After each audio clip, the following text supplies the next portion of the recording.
Agent जैसे काम करने वाले लोगों को देश बर्दाश्त नहीं करेगा।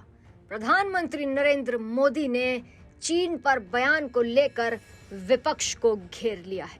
जी हां, पीएम मोदी ने लोकसभा में साफ तौर पर कहा कि उन्हें भारत की सशस्त्र सेनाओं की ताकत पर पूरा भरोसा है, भले ही विपक्षी नेता उनका मनोबल तोड़ने की कितनी भी कोशिश कर लें। बता दें कि प्रधानमंत्री नरेंद्र मोदी को चीन के साथ सीमा मुद्दों पर विपक्षी दलों की टिप्पणियों की कड़ी निंदा उन्होंने की। उन्होंने विपक्ष पर निशाना साधते हुए कहा कि अगर वो एजेंट की तरह काम करेंगे तो देश उनकी भाषा को कभी स्वीकार नहीं करेगा।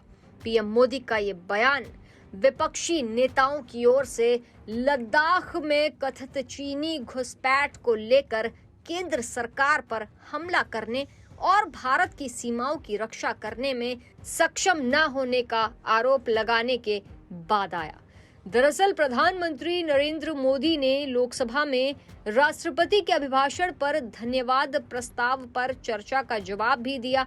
कहा कि मुझे भारत की सशस्त्र सेनाओं की ताकत पर पूरा भरोसा है, भले ही विपक्षी नेता उनका मनोबल तोड़ने की कितनी भी कोशिश कर लें। अगर कुछ लोग इस सपने में रहते हैं कि उनके शब्द सशस्त्र बलों का मनोबल गिरा देंगे तो उन्हें इससे बाहर आना चाहिए।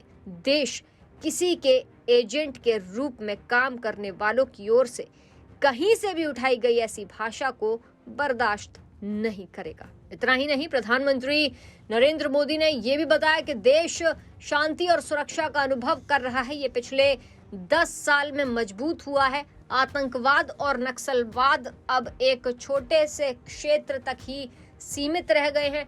दुनिया भी आतंकवाद के प्रति भारत की जीरो टॉलरेंस की नीति पर पालन कर रही है, जिस पर हमें गर्व होना चाहिए। हमें भारतीय सशस्त्र बलों पर, ताकत पर और उनके हौसले पर गर्व होना चाहिए। उन्होंने अलग देश वाले बयान की भी आलोचना की। संबोधन के दौरान उन्होंने कश्मीर का भी जिक्र किया।